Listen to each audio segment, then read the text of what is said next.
Assalamualaikum warahmatullahi wabarakatuh. Saya Zalfa Azhara dengan NIM akhir 152 akan mempresentasikan PPT Laporan Praktikum SKP Perhitungan Survei Konsumsi Pangan Individu dan Kelompok menggunakan metode Weight Food Record.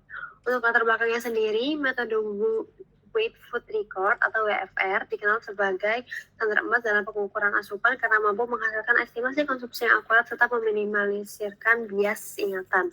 Meskipun akurat, metode ini memerlukan waktu dan tenaga yang besar sehingga perlu perhatian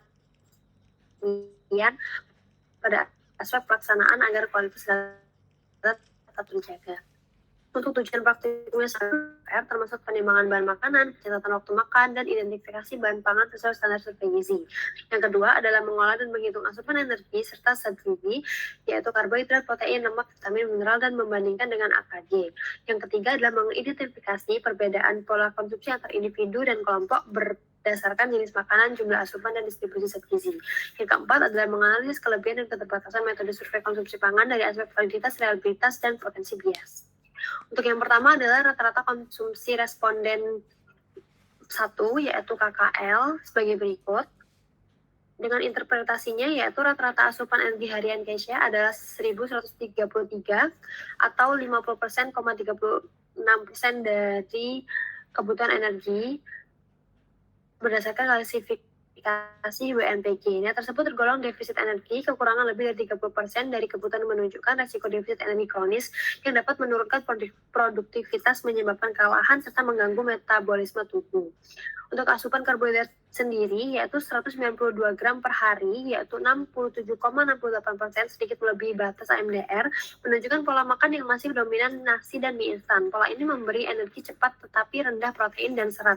Asupan protein sendiri 44 gram per hari, yaitu sekitar 15,53%, jauh di bawah AKG, berisiko menurunkan massa otot dan imunitas sehingga perlu peningkatan konsumsi dari sumber hewani dan nabati. Untuk lemaknya sendiri 38,9 per hari dengan skala 31% tergolong cukup, namun didominasi lemak jenuh dari gorengan dan makanan olahan. Sedangkan lemak sehat masih rendah. Untuk mikronutrien sendiri, zat besi, zinc, kalsium, dan vitamin C rendah, sementara vitamin A dan natrium masih dalam batas aman. Secara keseluruhan, pola konsumsi menunjukkan dominasi karbohidrat sederhana dan kekurangan protein serta mikronutrien penting yang untuk diperbaiki untuk menjaga keseimbangan gizi. Yang kedua adalah data rata-rata responden kedua, yaitu DP dengan sebagai berikut. Untuk interpretasinya sendiri, selama 3 hari rata-rata asupan energi DP tercatat sebesar 1.496 kalori per hari. Jika dibandingkan dengan AKG, untuk perempuan usia 19 sampai 29 tahun, tingkat penggunaan energinya hanya 66,49% yang tergolong defisit energi. Kondisi ini menunjukkan bahwa kebutuhan energi harian belum terpenuhi secara optimal dan berpotensi menyebabkan kelelahan, penurunan konsentrasi, serta gangguan metabolik. Hasil analisis gizi makronya sendiri menunjukkan bahwa asupan karbohidrat dia sebesar 165 gram per hari yang hanya memenuhi 44,12% dari kebutuhan AKG, menandakan adanya defisit karbohidrat. Kekurangan ini membuat tubuh berpotensi menggunakan protein sebagai sumber energi, sehingga mengganggu fungsi utamanya dalam membentuk jaringan. Protein sendiri 62,2 gram per hari yang hanya menyumbang 17% dari total energi, di bawah rekomendasi AKG yang sekitar 20-30%. Menunjukkan konsumsi protein masih kurang meskipun sudah terdapat sumber hewani seperti ayam dan telur.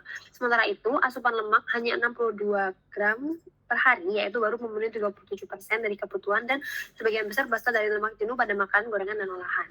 Pola konsumsi DP sendiri menunjukkan kekurangan zat gizi mikro, terutama pada zat besi, yaitu 43,89%, kalsium 17%, vitamin A 26%, dan vitamin C 9%. Akibat rendahnya konsumsi sumber hewani, susu, dan sayur buah. Zinc sendiri hanya 58% dari AKG, tergolong moderat, sedangkan natrium dan gula masih dalam batas aman. Secara keseluruhan, pola makan dia rendah mikronutrien dan tinggi makanan olahan, sehingga perlu peningkatan variasi pangan bergizi seimbang. Selanjutnya ada data kelompok laki-laki dengan inisial MRW dan FH. Yang selanjutnya adalah rata-rata konsumsi responden perempuan dengan interpretasi sebagai berikut.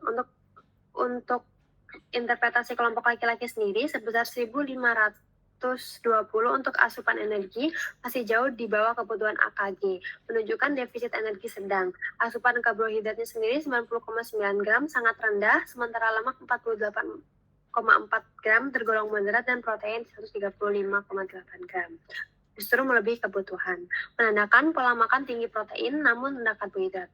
Dari zat gizi mikro sendiri, asupan zat besinya 15 mg mendekati kebutuhan, sedangkan zinc-nya 4,8 mg dan kalsium 800,3 mg masih kurang, sementara vitamin A 69,5 Re juga di bawah rekomendasi, tetapi vitamin C 90 mg, natrium 1498 mg, dan gula 38 gram masih dalam batas aman. Secara umum, pola konsumsi kelompok laki-laki menunjukkan ketidakseimbangan gizi dengan dominan protein dan kekurangan sumber energi utama. Diperlukan peningkatan konsumsi karbohidrat kompleks, yaitu sayur, buah, dan sumber kalsium untuk mencapai keseimbangan sesuai pedoman gizi seimbang.